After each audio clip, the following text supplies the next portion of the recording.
A Series of Unfortunate Events. Book the First by Lemony Snicket. The Bad Beginning, Chapter 13.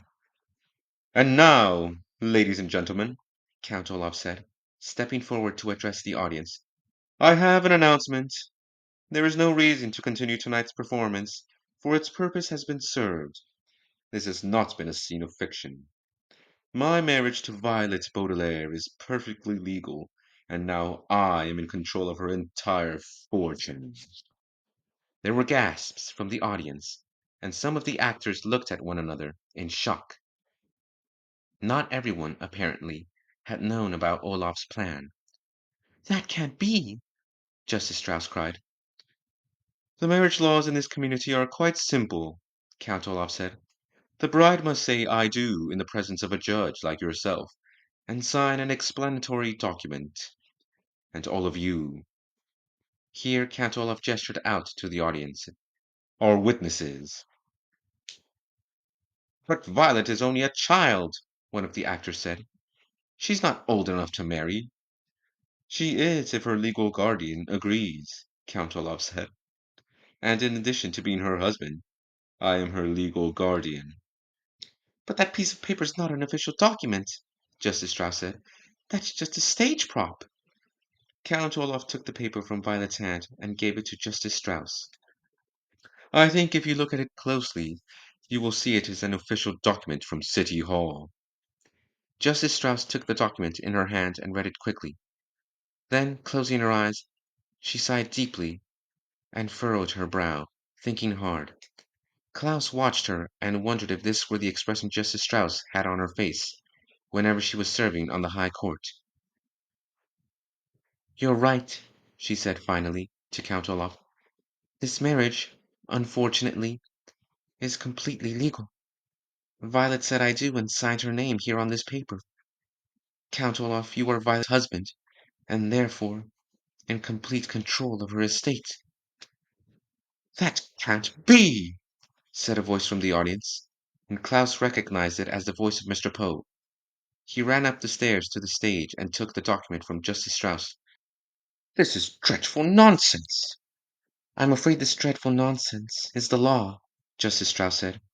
Her eyes were filling up with tears. I can't believe how easily I was tricked, she said. I would never do anything to harm you children.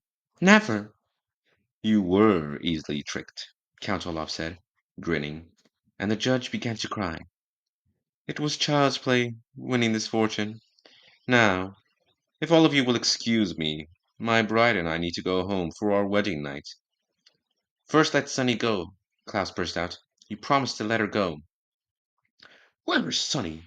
Mr. Poe asked. She's all tied up at the moment, Klaus said, if you will pardon a little joke. His eyes shone as he pressed buttons on the walkie-talkie and waited while the hook-handed man answered.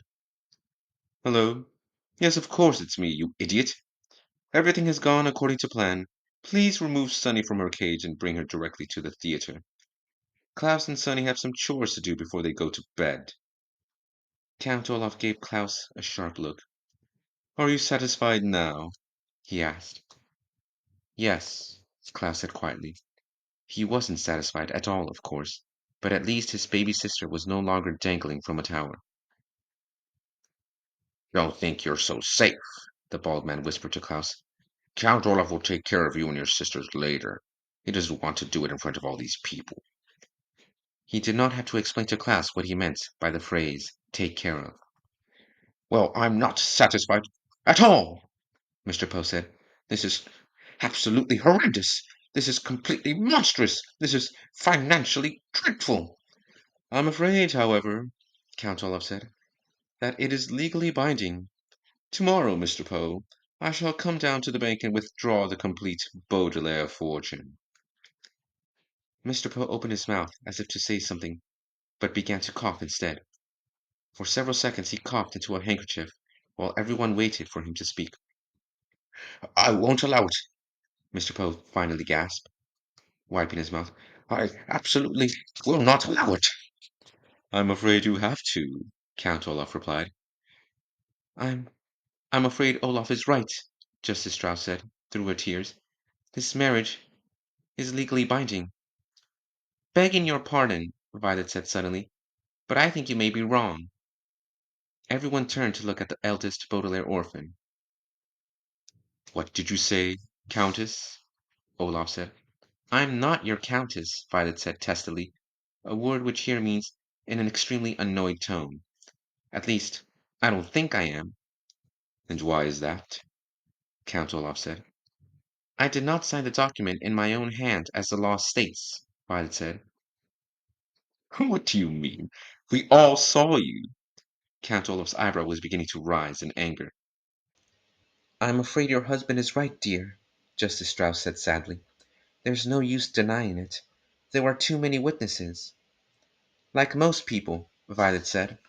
I am right-handed, but I signed the document with my left hand. What? Count Olaf cried. He snatched the paper from Justice Strauss and looked down at it. His eyes were shining very bright. You're a liar, he hissed at Violet. No, she's not, Klaus said excitedly. I remember because I watched her left hand trembling as she signed her name. It is impossible to prove, Count Olaf said. If you like, Violet said, I shall be happy to sign my name again, on a separate sheet of paper, with my right hand, and then with my left. Then we can see which signature the one on the document most resembles. A small detail, like which hand you use to sign, Count Olaf said, doesn't matter in the least. If you don't mind, sir, Mr. Poe said, I'd like Justice Strauss to make that decision. Everyone looked at Justice Strauss, who was wiping away the last of her tears. Let me see, she said quietly, and closed her eyes again. She sighed deeply, and the Baudelaire orphans and all who liked them held their breath as Justice Strauss furrowed her brow, thinking hard on the situation. Finally she smiled. If Violet is indeed right-handed, she said carefully, and she signed the document with her left hand, then it follows that the signature does not fulfill the requirements of the nuptial laws. The law clearly states the document must be signed in the bride's own hand. Therefore, we can conclude that this marriage is invalid. Violet, you are not a countess, and Count Olaf, you are not in control of the Baudelaire fortune. Hooray! Cried a voice from the audience, and several people applauded. Unless you are a lawyer, it will probably strike you as odd that Count Olaf's plan was defeated by Violet signing with her left hand instead of her right. But the law is an odd thing. For instance, one country in Europe has a law that requires all its bakers to sell bread at the exact same price. A certain island has a law that forbids anyone from removing its fruit, and a town not too far from where you live has a law that bars me from coming within 5 miles of its borders. Had Violet signed the marriage contract with her right hand, the law would have made her a miserable contessa, but because she signed it with her left, she remained, to her relief, a miserable orphan. What was good news to Violet and her siblings, of course, was bad news to Count Olaf. Nevertheless, he gave everyone a grim smile. In that case, he said to Violet, pushing a button on the walkie-talkie, you will either marry me again, and correctly this time, or I will— Nepo! Sunny's unmistakable voice rang out over Count Olaf's as she tottered on stage toward her siblings. The hook-handed man followed behind her, his walkie-talkie buzzing and crackling. Count Olaf was too late. Sunny, you're safe! Klaus cried, and embraced her. Violet rushed over, and the two older Baudelaires fussed over the youngest one. Somebody bring her something to eat, Violet said. She must be very hungry after hanging in a tower window all that time. Cake! Sunny shrieked. Gah! Count Olaf roared. He began to pace back and forth like an animal in a cage, pausing only to point a finger at Violet. You may not be my wife, he said, but you are still my daughter, and— Do you honestly think, Mr. Poe said, in an exasperated voice, that I will allow you to continue to care for these 3 children, after the treachery I have seen here tonight? The orphans are mine, Count Olaf insisted, and with me they shall stay. There is nothing illegal about trying to marry someone. But there is something illegal about dangling an infant out of a tower window, Justice Strauss said indignantly. You, Count Olaf, will go to jail, and the 3 children will live with me." "Arrest him!" a voice said from the audience, and other people took up the cry. "Send him to jail! He's an evil man! And give us our money back! It was a lousy play!" Mr. Poe took Count Olaf's arm, and after a brief eruption of coughs, announced in a harsh voice, "I hereby arrest you, in the name of the law." "Oh, Justice Strauss," Violet said, "did you really mean what you said? Can we really live with you?" "Of course I mean it," Justice Strauss said. "I am very fond of you children, and I feel responsible for your welfare." "Can we use your library every day?" Klaus asked. "Can we work in the garden?" Violet asked. "Cake!" Sunny shrieked again, and everyone laughed. At this point in the story, I feel obliged to interrupt and give you one last warning. As I said at the very beginning, the book you are holding in your hands does not have a happy ending. It may appear now that Count Olaf will go to jail, and that the 3 Baudelaire youngsters will live happily ever after with Justice Strauss. But it is not so. If you like, you may shut the book this instant, and not read the unhappy ending that is to follow. You may spend the rest of your life believing that the Baudelaires triumphed over Count Olaf, and live the rest of their lives in the house and library of Justice Strauss. But that is not how the story goes. For as everyone was laughing at Sunny's cry for cake, the important-looking man with all the warts on his face was sneaking toward the controls for the lighting of the theater. Quick as a wink, the man flicked the main switch so that all the lights went off, and everyone was standing in darkness. Instantly, pandemonium ensued as everyone ran this way and that, shouting at one another. Actors tripped over members of the audience. Members of the audience tripped over theatrical props. Mr. Poe grabbed his wife, thinking it was Count Olaf. Klaus grabbed Sunny and held her up as high as he could, so she wouldn't get hurt. But Violet knew at once what had happened, and made her way carefully to where she remembered the lights had been. When the play was being performed, Violet had watched the light controls carefully, taking mental notes in case these devices came in handy for an invention. She was certain if she could find the switch she could turn it back on. Her arms stretched in front of her as if she were blind. Violet made her way across the stage, stepping carefully around pieces of furniture and startled actors. In the darkness, Violet looked like a ghost, her white wedding gown moving slowly across the stage. Then, just as she had reached the switch, Violet felt a hand on her shoulder. A figure leaned in to whisper into her ear. "I'll get my hands on your fortune if it's the last thing I do," the voice hissed. "And when I have it, I'll kill you and your siblings with my own 2 hands." Violet gave a little cry of terror, but flicked the switch on. The entire theater was flooded with light. Everyone blinked and looked around. Mr. Poe let go of his wife. Klaus put Sunny down, but nobody was touching Violet's shoulder. Count Olaf was gone. "Where did he go?" Mr. Poe shouted. "Where did they all go?" The Baudelaire youngsters looked around and saw that not only had Count Olaf vanished, but his accomplices, the wart-faced man, the hook-handed man, the bald man with the long nose, the enormous person who looked like neither a man nor a woman, and the 2 white-faced women, had vanished along with him. "They must have run outside," Klaus said, while it was still dark. Mr. Poe led the way outside, and Justice Strauss and the children followed. Way down the block they could see a long black car driving away into the night. Maybe it contained Count Olaf and his associates. Maybe it didn't. But in any case, it turned a corner and disappeared into the dark city as the children watched without a word. "Blast it!" Mr. Poe said. "They're gone! But don't worry, children. We'll catch them. I'm going to call the police immediately." Violet, Klaus, and Sunny looked at one another, and knew that it wasn't as simple as Mr. Poe said. Count Olaf would take care to stay out of sight as he planned his next move. He was far too clever to be captured by the likes of Mr. Poe. "Well, let's go home, children," Justice Strauss said. "We can worry about this in the morning, when I fix you a good breakfast." Mr. Poe coughed. "Wait a minute," he said, looking down at the floor. "I'm sorry to tell you this, children, but I cannot allow you to be raised by someone who is not a relative." "What?" Violet cried. "After all Justice Strauss has done for us?"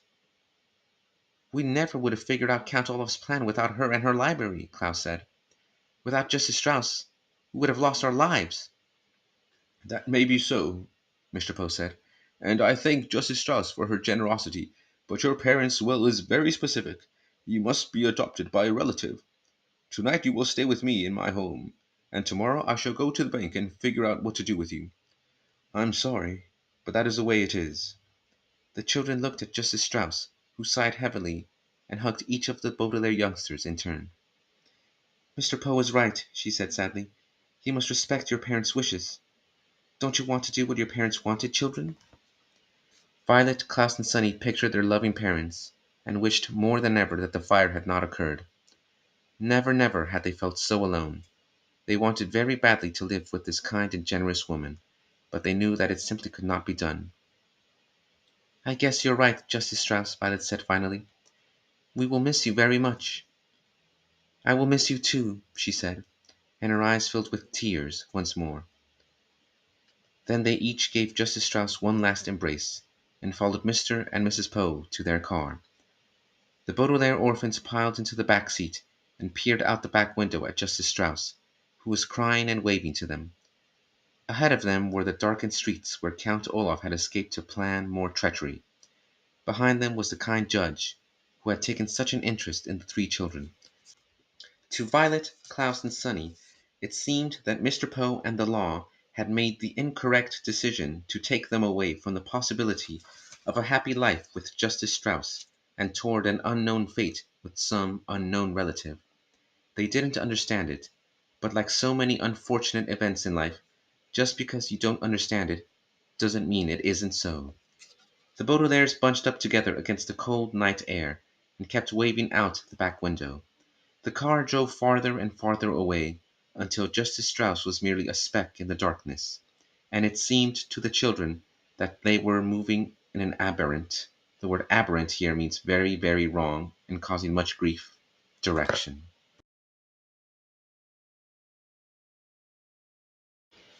A series of unfortunate events. Book the first by Lemony Snicket. The Bad Beginning. Appendix.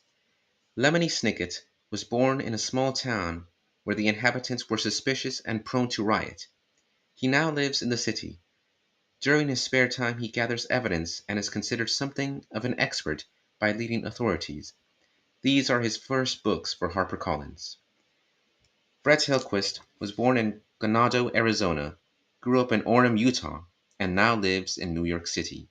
He earned a bachelor's degree in fine arts from Brigham Young University and has been illustrating ever since. His art has appeared in many publications including Cricket Magazine and the New York Times.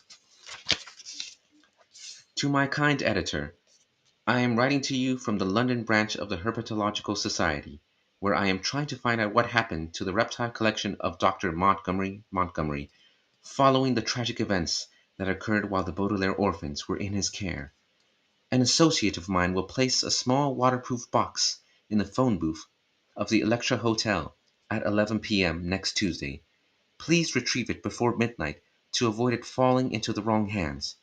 In the box you will find my description of these terrible events, entitled "The Reptile Room," as well as a map of Lousy Lane, a copy of the film "Zombies in the Snow," and Dr. Montgomery's recipe for coconut cream cake.